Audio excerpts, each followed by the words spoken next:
Το θυμάσαι. Τα δάση μας προσφέρουν Πολλά αγαθά. γι' αυτό κι εμείς δεν πρέπει Να ανάβουμε φωτιά. Καταστρέφουμε τη χλωρίδα, Την πανίδα και όλα αυτά. τα τελευταία χρόνια. Κάηκαν βουνά.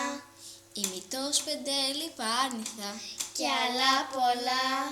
τα δάση Μας προσφέρουν οξυγόνο. και εμείς οι άνθρωποι. Τα καίμε όλο το χρόνο. Και το οξυγόνο που μας μένει Φτάνει μόνο για σπουργίτια. και τα δάση γίνονται Οικόπεδα και σπίτια. το μέλλον των παιδιών μας.